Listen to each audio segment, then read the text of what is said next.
Good morning. Good morning. Hi, everybody. Happy Saturday. Happy Saturday.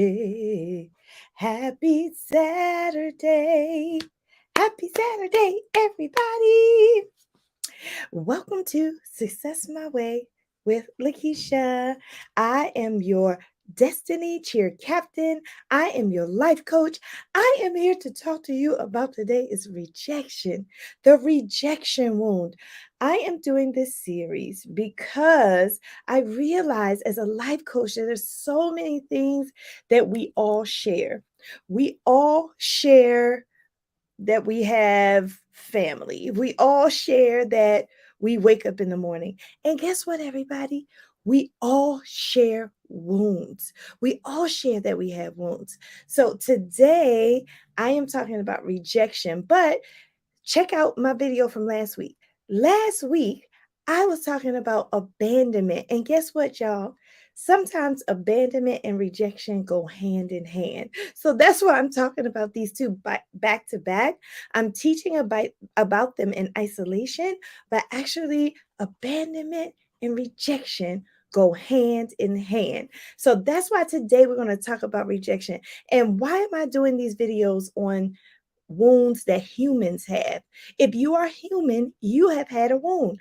That is why I'm talking about them, because just because you have a wound, it doesn't mean you're not worthy. It doesn't mean you're not loved. It just means that you're human. And then we can work to heal it. So that's why I'm doing these videos, so we can work to heal those human wounds. Good morning, Kimberly. Oh my gosh, Kimberly, what time is it in California? Because I know you're up early today. Thank you so much for joining. I appreciate you. If you're here, welcome. It is here. I'm on the East Coast. It's very gorgeous outside. So I already know what I'm doing for Self-Love Saturday. I'm taking my butt outside. It's too nice. And then I have my coffee here. It says morning pumpkin. That's a little coffee right there. Can I get off? I got coffee stains on the coffee mug. Anywho, it's good coffee. And it's fogging my glasses up. Oh, you said 6:30? Woo! God bless you for being on here with me this morning. Well, I want to try to make it worth your while and get you up so early. Okay. So before I get into the rejection wound, I always have to talk about just a couple of things. Remember, if you can, always have a pen and a piece of paper, because I give out a lot of nuggets. Also, writing is good for the brain. I write. I value writing. I want you to write. A lot of people have a Success My Way journal, something they use when they get teaching from me and they put everything in one place. You can do that too. You can put everything in one place. Um, so I do handwrite my notes when I'm talking about these things, because I want to make sure I'm accurate and you are well informed, especially when I'm talking about deep topics like this, the rejection wound. Oh, thanks, Kimberly. Good morning, Marva. Marva, do you have to do stuff with your church today? Oh my gosh. It's 41 and sunny in Columbus. Oh, wow. Okay.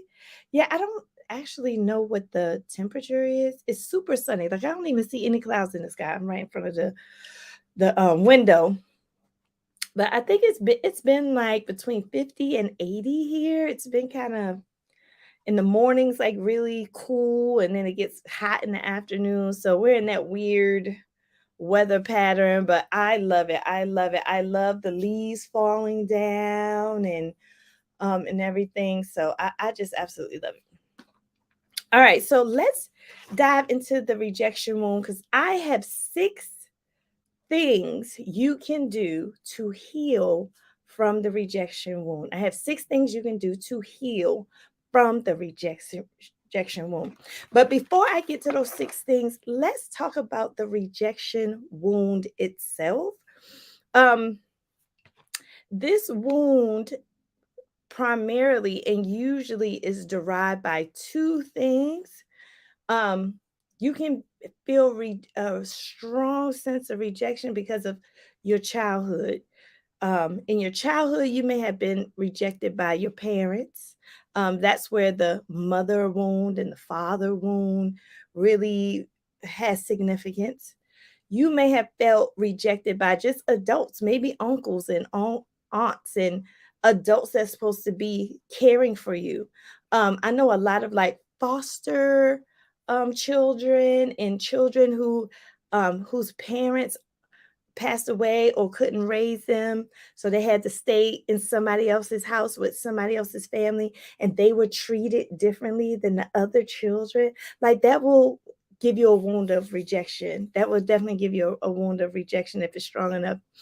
And then last, I said, as a child, you may have experienced rejection from your peers. So if you can go back to childhood and think about how your peers treated you in school. So maybe they chose other friends over you. Maybe you thought they were your friend and then they went to go play with other people and didn't invite you. So all of those things in your childhood contributes to your rejection wound. So if you're an adult now, if you are an adult and you had a wound as a child and you still feel rejection as an adult, it is stronger now. If you haven't dealt with it, actually the rejection doesn't go away. That is a theme with all these wounds. The abandonment wound doesn't go away. The rejection wound does not go away. They actually get heightened as an adult if you don't do certain things to try to manage and subside some of these wounds.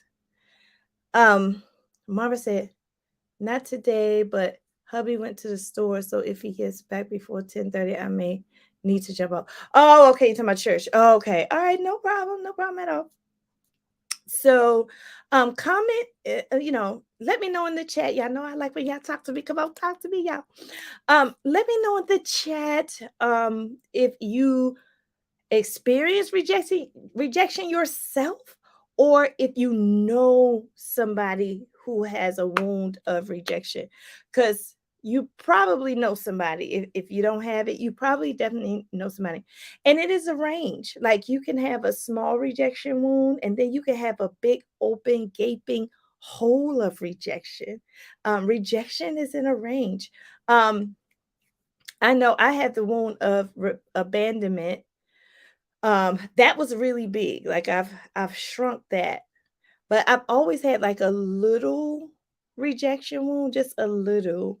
And I think my rejection wound came from my more so my coworkers at different jobs I've had, where I tend to be, my personality is very bubbly and I have like crazy ideas. And sometimes people would laugh at those ideas, or they would look down on my personality and be like, "Ew, why are you so happy all the time?" And that would bother me. And it would be mainly at work. I don't know why. Does anybody else experience that at work? I don't know. But I've experienced that at my job. So that's why I think the rejection wound is small, because at my job, these are people who are not in my lives long, especially if I keep moving from job to job. So I don't know. That was kind of, that's how I felt about my rejection. Like, I'm thinking about when I was little. I probably felt rejection a little bit from my peers. Maybe some of my friends, I felt like, didn't include me in everything, or felt like I didn't know something, so they didn't bother to ask, or stuff like that. So maybe from my childhood, from my friends. So I think for me, my rejection may have come from friends, and maybe perceived friends at work. Maybe I perceived the people I felt rejected from at work, I perceived to be my friend and they weren't. So maybe that's where it came from. I'm sitting here analyzing myself on the screen. But that is one of the things that we're going to talk about doing, like really asking yourself questions about rejection instead of thinking that you are not worthy because somebody rejected you. Like, those are two totally different things. Me asking myself questions about rejection and saying that I'm not worthy because I was rejected are two totally different things. And so that's what you can start to do too. If you still, as an adult, have the wound of rejection, just say, why did I feel rejected by that person? Instead of, oh, they don't like me. I can't believe I'm devastated. Instead of that part. But we'll go into that in a minute. Let me see. This chat is moving. Oh, Candace joined. Hi, Candace. Good morning. Hi, Tanya. Good morning.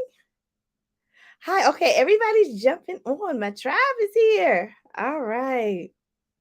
Let's see. Oh, you're driving. Okay, Candace, that's totally fine. Please be safe. All right. And Kimberly said yes. Okay.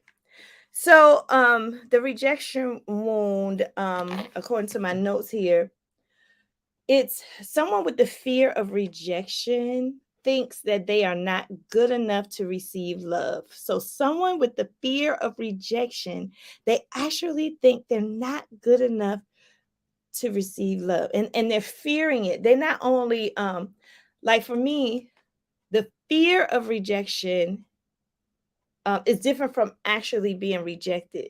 Like the fear is your anticipation, your fearful anticipation of being rejected. Whereas rejection is you're actually in the middle of being rejected, like you feel like you were rejected.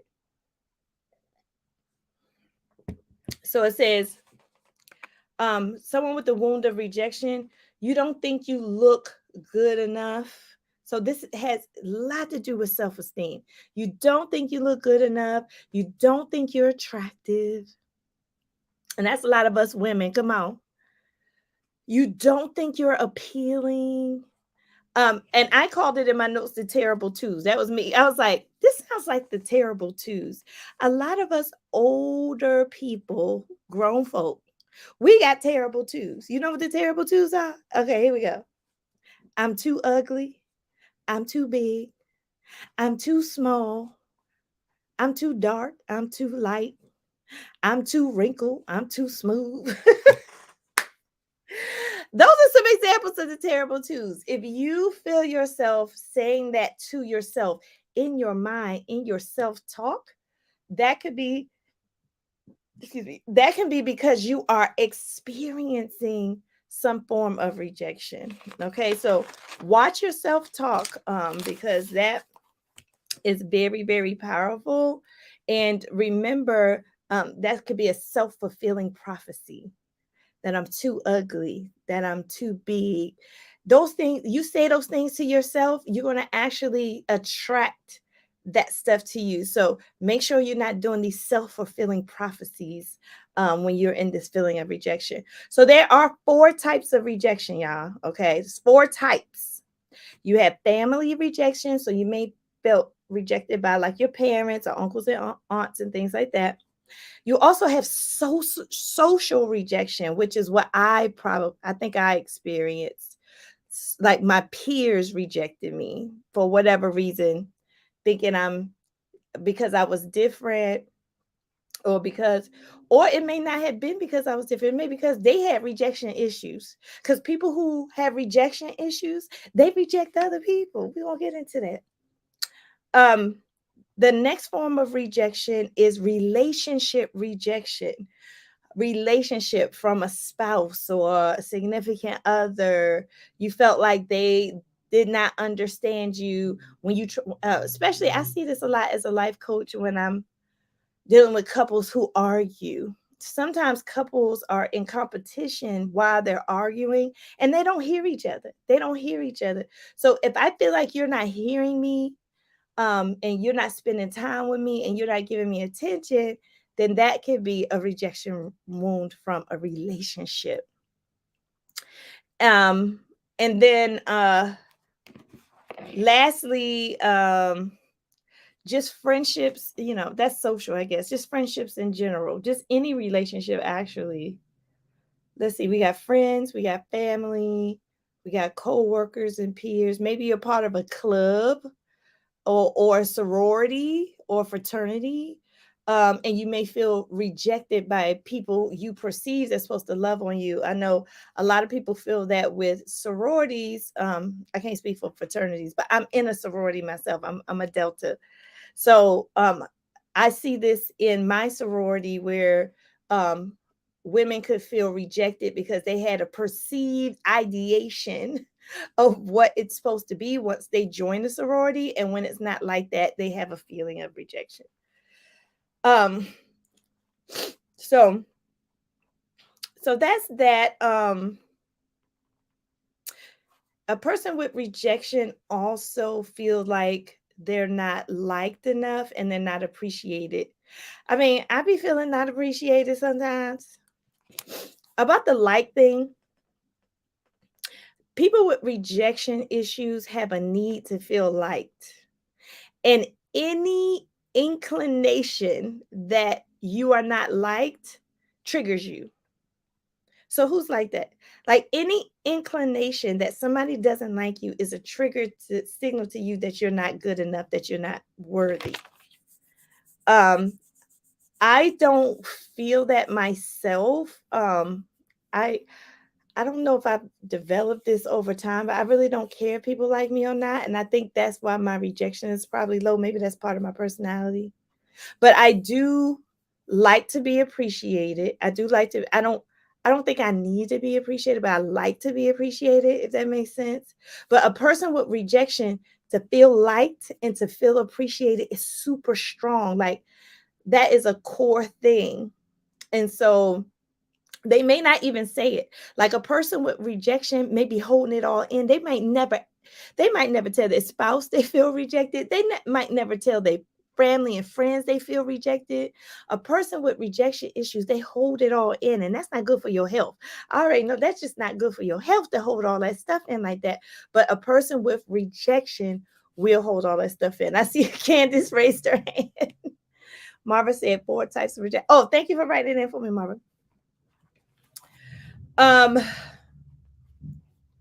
a person with rejection also feel pushed away, they feel ignored, and they feel like people are just inherently not available and they think they're not available on purpose. Like that's what people with rejection feel like if they want to go out with a friend and the friend says, "Oh, I'm not available," or "Can I call you back?" That is like rejection. For a friend to tell you they're not available, you think it's because they don't want to hang out with you. Or if they say, "I'm gonna have to call you back," then you get mad because you're like, I know they ain't doing that and they just don't want to talk to me right now. Like you have these like ideologies of like um people being mean to you on purpose when most of the times people are just being themselves. So most of the time, people are not really seeking to reject you. Let's just say it like that. Most of the time, people are not seeking to reject you. Okay, we just perceive it that way. Sometimes, if it's an abusive situation, yeah, they're seeking to do any harm to you. If you're in an abusive situation, yeah, they're gonna pull out all the wounds. They're gonna hit your abandonment wound. They're gonna hit your rejection wound. They're gonna hit your mother wound. They're gonna so if you are in an abusive situation, oh, they wounding you on purpose. I'm gonna pause right there. They're wounding you on purpose if they're abusing you, because that's how they control you. Um, and actually, I'm gonna talk about the narcissist victim wound. That's gonna be my last video. So make sure y'all clicking that notification bell. Make sure y'all click that like right now so people can know this is a video worth watching. And make sure you subscribe because I do series like this all the time. All right, so I already said that. All right. So if you have the rejection wound too, you also feel like something is just inherently wrong with you.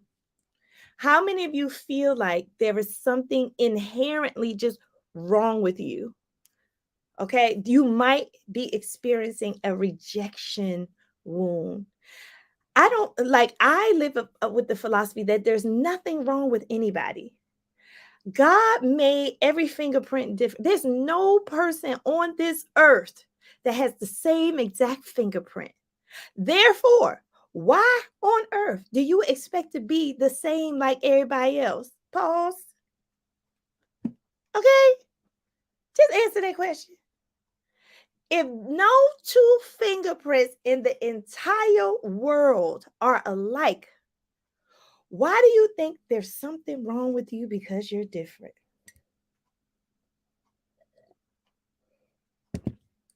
I mean, I don't judge people. I don't judge people who are different from me because I know their difference is their value. Their difference is their uniqueness. Their difference is their piece of the world that they came to affect. So you're not supposed to think that you are supposed to be like everybody else. So please don't feel rejected when somebody, what you got on? Look at your hair. Why I look like that? That is a projection of their fear onto you. They're projecting their rejection onto you. That has nothing to do with you. So I want you to practice changing your mindset about being rejected because something is wrong with you, because there is nothing wrong with you. Hear it from the words that are coming out of my mouth. Okay? You are a unique, special, different, beautiful, sweet, amazing, impactful, loving individual that God has created to impart difference on this world so you can help make some change in somebody's life. Come on. I'm coming to encourage you today. Hi, Janet. Mara said we are uniquely and wonderfully made by God. That's right. That's right. So please don't feel like something's wrong with you. Okay. So let's talk about the ways to heal. Okay, here we go to 6 ways. Marva, I don't know how long you stay on here, but I'm about to get into the ways. So that is rejection. I just went over rejection and what it means. And I just want to say this before I get into these 6. If you know somebody who feels rejected, if you know somebody who sits over in the corner at work, or when you go to a party, you notice that girl over there that nobody's talking to, I want you to reach out to that person. Let me tell you, the best thing you can do for a person who's experienced rejection is to not reject them. Is to give them some attention, to let them know you value them. Talk to them. You know, my husband has the tendency to attract the strangest and weirdest people. And I used to always say that, I'm like, why you attract, like, my husband has had conversation with homeless people, no problem. My husband has had conversation with people with various mental illnesses, no problem. They actually gravitate towards him. And I realize that they gravitate towards him because he does to them what nobody else does. He gives them attention and he listens. So I want to encourage you, if you know somebody who maybe doesn't talk to people, maybe they're reclusive and they're to themselves, reach out to them, talk to them, let them know that you're thinking about them. That's the best thing you could do because that caused them to trust more and to open up more. All right, that's all I want to say. All right, let's get into healing. How do you heal from the wound of rejection, from feeling unloved, unworthy, from feeling like you're not enough? How do you heal from feeling like something is wrong with you? That's what we're about to start talking about right now. So, I said I had 6 things, but I just got a lot of things to say. How am I going to do this?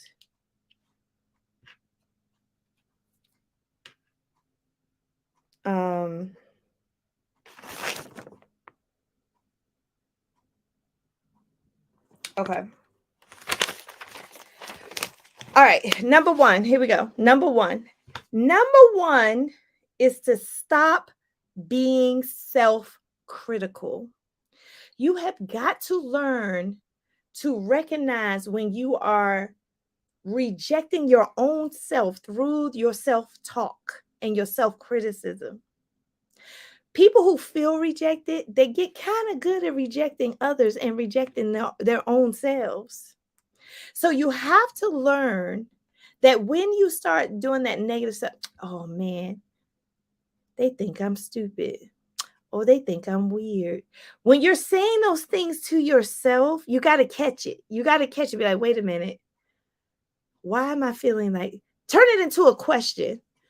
Instead of saying, oh, Lakisha, that was so stupid what you did, Lakisha. Instead of saying that, like, why do I feel so stupid right now? Like, turn it into a question instead of being critical of yourself. Just explore why you are feeling that way. Good morning, Tori. Thank you for joining. Thank you, Marva, for putting the numbers in. How many of you are self-critical? How many of you are self-critical? Were you always saying, oh, I'm too big. I can't wear this. I can't wear this. I look like a whale. I'm very sensitive when people talk like that. I can hear the self-talk. I remember, I think I was talking to somebody at work. It was some kind of place, maybe at a festival or something. It was somewhere where I didn't see this person for a minute. And they were like, I think we were talking about food. I think it was a larger woman, and we were talking about food. And she was saying something like, yeah, I'm hungry too. I'm I'm just hungry all the time. You know how that's why I'm so big. I didn't say that. I didn't mention one thing about her weight. I didn't mention anything. She just started going on herself. She just started going on her own self. Like, why you just don't go on your own self like that? Yeah, people with rejection, don't just start talking bad about yourself. It's almost as if you're trying to anticipate what I'm thinking and you just say it. But I wasn't thinking that. I wasn't thinking that at all. So don't try to anticipate what somebody else is thinking or anticipate somebody else's criticism of you by just going on yourself, just criticizing yourself off the top.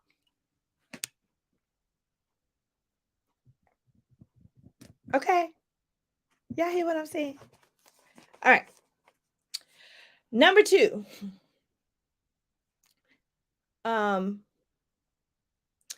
You have to learn how to revive your self-worth. So if you are a person who you don't feel like you have self-worth, and high self-esteem. Self-worth and self-esteem go hand in hand. So if you are a person you feel like you don't, have self-worth or self-esteem, I want you to try to revive it, like revive yourself. And the way you can do that is to change that self-talk using affirmations. So start saying, I am beautiful. Instead of saying, I'm too ugly. Change that to, I am beautiful. Instead of saying, I'm too big, hey, I am healthy and beautiful. Like, start to change your negative talk into positive affirmations. And when you catch yourself saying negative stuff about yourself, like, then say something, a positive affirmation afterwards until you get used to not talking like that about yourself. There's also an activity as a life coach that I love to tell people to do, because I did it and it was an eye opener. Like, this activity is a game changer. It's called the mirror activity. It's called the mirror activity, y'all. You stand in the mirror for 5 minutes and you look at yourself. You look at yourself. You look at yourself in your face. Eye to eye, you're looking at yourself. And if you cannot look at yourself with no problem for 5 minutes, then you know you got inner work to do. Like, when I first did this mirror activity, it was years ago. I couldn't look at myself for 5 minutes. I would cry. I would cry.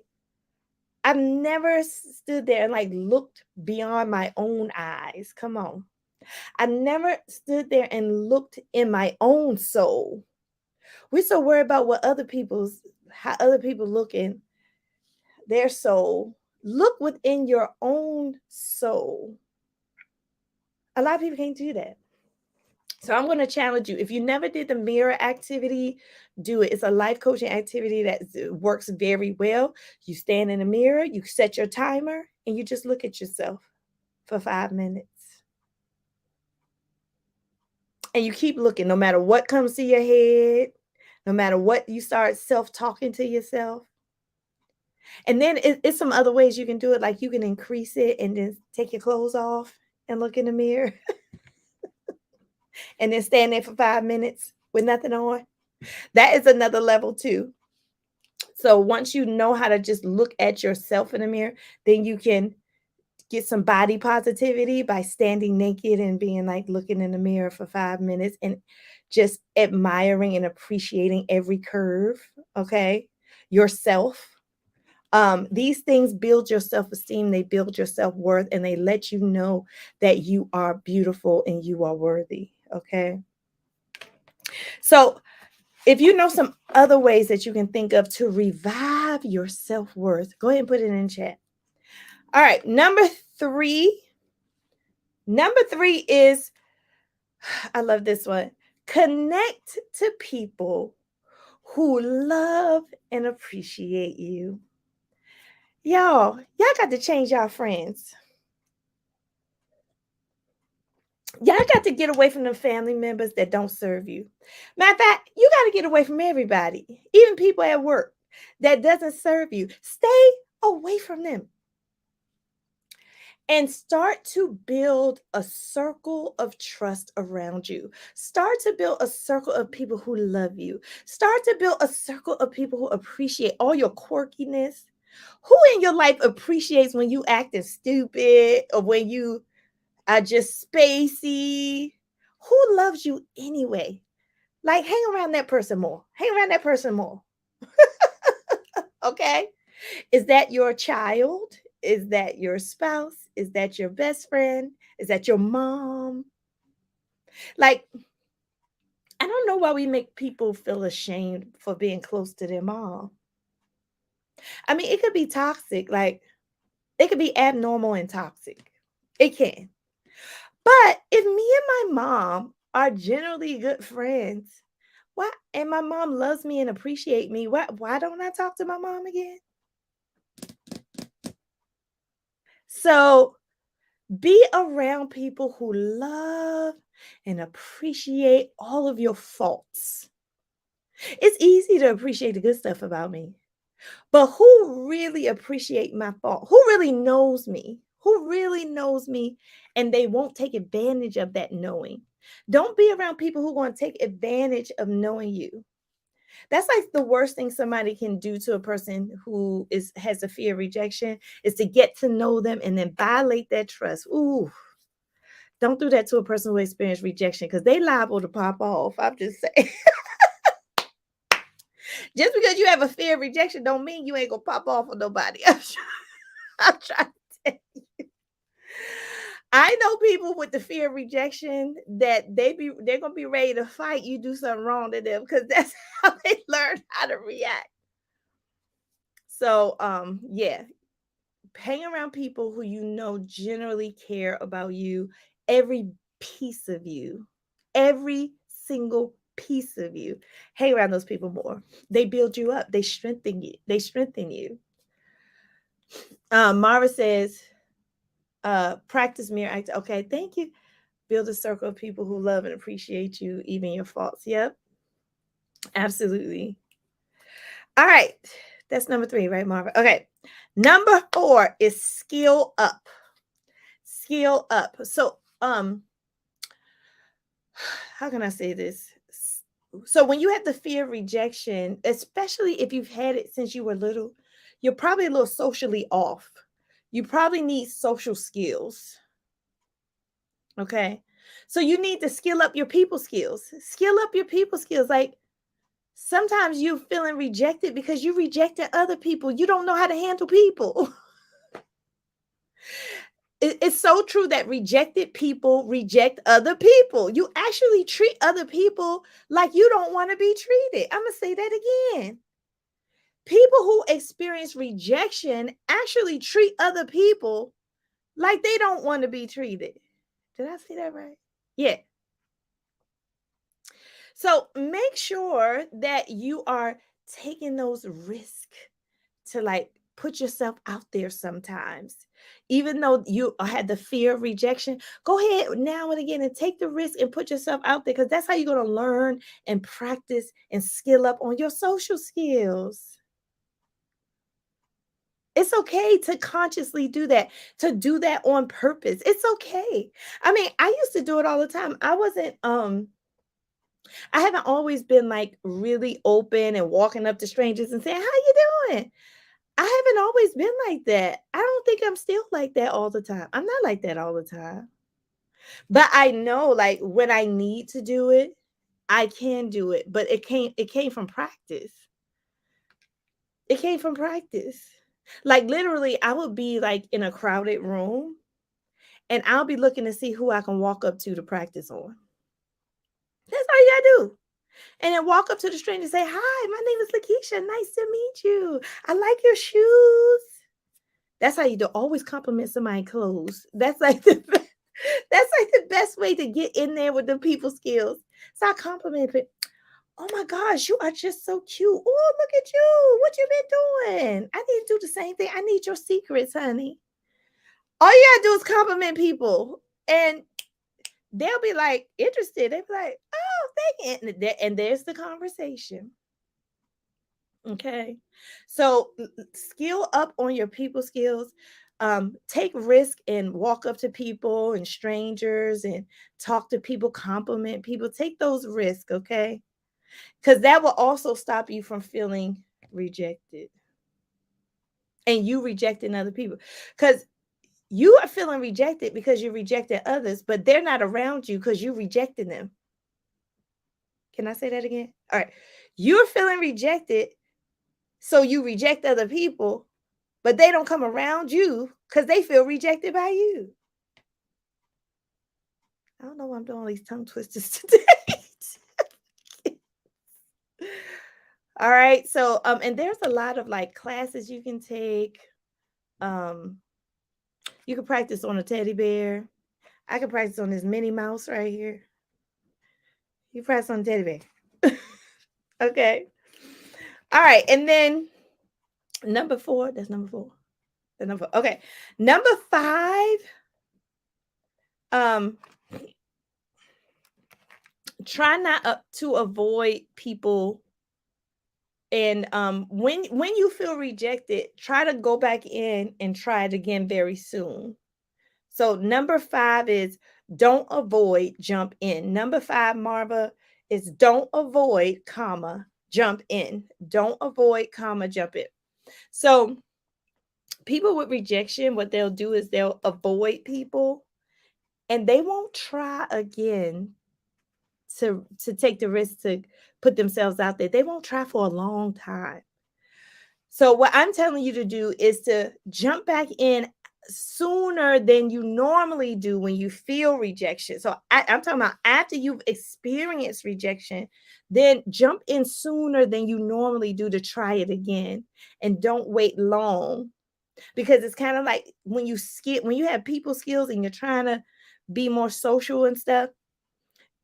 If you snooze, you lose. Like you can lose your ability to be social. Like you can be an extrovert, turn to an introvert, or you can be an introvert and turn into a hermit. Like it can get really bad if you don't keep putting yourself out there. Like when you're feeling good, put yourself out there again. When if you reject it, you feeling bad. Then when you feel better, put yourself out there again. Reject it, feel bad, feel better, put yourself out there again. And make it that cycle of keep trying. I'm gonna keep trying. I'm gonna keep trying rather than I ain't never put myself out there again. You see, when I put myself out there, what happened? I ain't never doing that again. Don't do like that. Okay. And most of the time, I want to say too, like, stop using the word rejection towards yourself. I feel rejected. How about instead of saying I feel rejected, what else you could say? You could say, I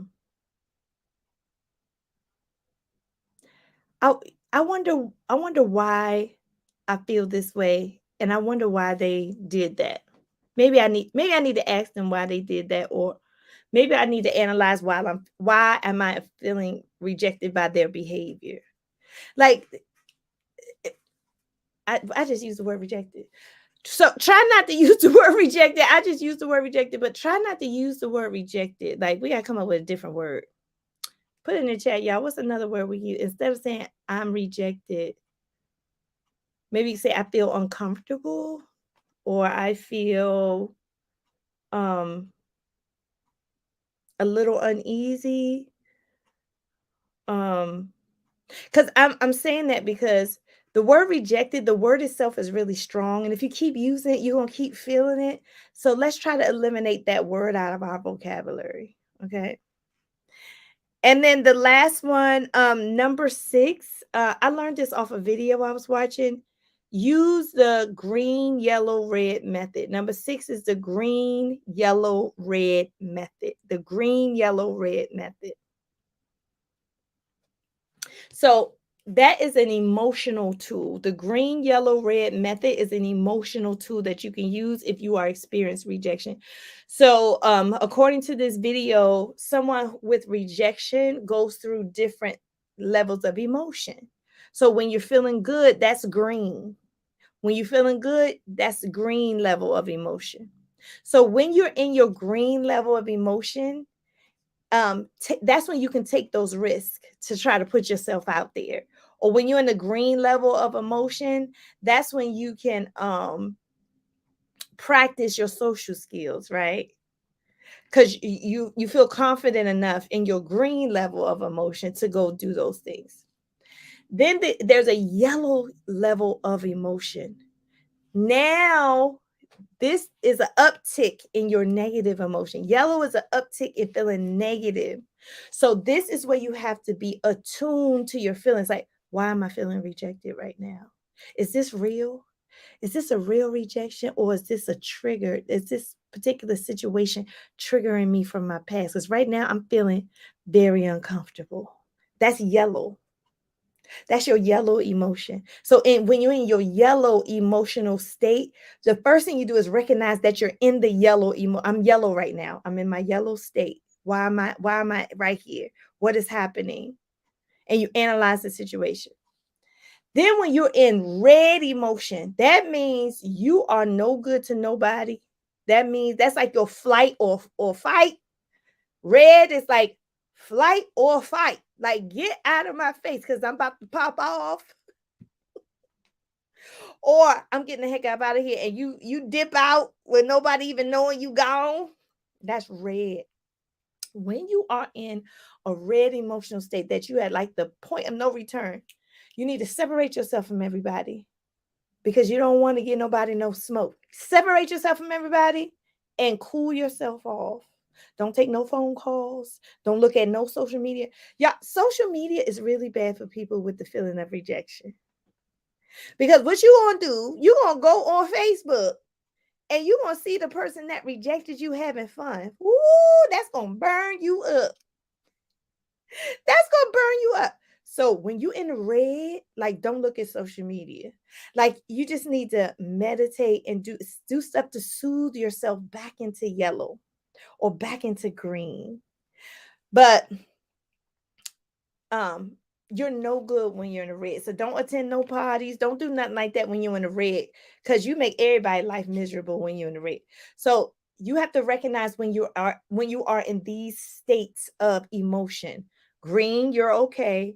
Yellow, my alarm is up. Something is wrong with me. Is something's going on with my emotions. And red is the cup is already tipped over. I'm about to go off on somebody, or I'm about to scream, or I'm about to just cry, or whatever. When you're in red, you got to steal away and kind of like rejuvenate and soothe yourself, so you can calm yourself down. Okay, so you're going to use the red, yellow, green method when you are feeling rejected. So those are the 6 things, but I do want to close this with saying this, that if you don't figure out how to deal with your rejection wound, and again, you can take therapy, you can have a life coach like myself help you, you have different people help you with this rejection feeling. It's going to lead to it can lead to chronic things. Like it can lead to you experiencing chronic loneliness. Some people get so lonely that they feel sick. Some people, that's chronic. Chronic loneliness, chronic fear of rejection leads to isolation and sickness, and just, it's not good for you. So you want to make sure it leads to anxiety. And in some cases, it leads to an avoidant personality, a person that just don't like being around people. Like it could get to that extreme state. Okay. So you want to make sure that you are using these methods, these 6 tools that I just gave you, plus anything else you can think of to work on your wound of rejection. The wound of rejection is also common with people with ADHD. So if you're an adult with ADHD, you actually have rejection sensitivity. You are extremely sensitive to rejection. And so I'm just going to read to you really quick before I get off of this, some lies that we tell ourselves when we're rejected. These are some lies. These are lies that we tell ourselves. We say things like this up to ourselves. I just can't get it right. Or no matter what I do, I just can't please them. Or we say, they make me feel so worthless. Why I can't just be loved as I am? I mean, nobody loves the real me, so I'm just going to be fake. These are lies. Oh my gosh, there's just no hope. I'm just going to give up with trying to make friends. There's no hope. Every time I make a friend, they do something awful to me, and I ain't going to make no more friends. Oh gosh, I feel so dirty. I feel so dirty when that happened. Or gosh, I'm just, nobody likes me. I am too ugly. Or you know what, the way they treat me, you know what, I deserve it. I just deserve the way they treat me because I shouldn't have said that to them. I deserve everything they did to me. Or you might say, oh, why does it seem like God doesn't love me? I mean, God, why am I going through this? Do you even love me? These are lies that people with rejection say to themselves. Nobody cares about me. I'm really nothing. So I'm coming to tell you that those are all lies. That you are loved. You are loved by people and you are loved by God. If God didn't love you, he would have taken you out this earth long time ago. But he loves you and you have a purpose. You're here for a reason. You woke up this morning to do something for God today. So just know when you feel like these lies are clouding your mind and they're taking over, I want you to pray. I want you to meditate. I want you to listen to some positive music. I want you to get around some positive people and build yourself back up because you are worth love. And you are love. And you can give love. And you're definitely worth getting love. All right? I'm done, everybody. I hope you enjoyed that. Next week, we're going to continue talking about wounds. So we talked about abandonment wound. Today, we're talking about rejection. Next Saturday, we're going to talk about feeling worthless. The worthlessness wound. Why do we feel like we're worthless? We're going to talk about that next week. All right? So you know what I'm about to say. It's Self-Love Saturday. I already told you I'm going outside. It is absolutely gorgeous outside. And it has been raining here because of the hurricane and stuff. So it's sunny outside. I'm going outside. I'll probably take my son out to go get something to eat or something. Anyway, what are you doing today? Make sure you do something today to love on yourself. Take a break from work. Take a break from just family members. Take a break from people and their problems. Go out and do something fun for yourself. Go get you some ice cream. Go get your nails done. Go shopping. Stand in the grass with your bare feet. I don't care what you do. Just make sure you do it for you. All right? All right. And until next Saturday, I want all of you all to be strengthened and be blessed. This is Lakisha, your Destiny Cheer Captain. I'm signing out. Bye, y'all.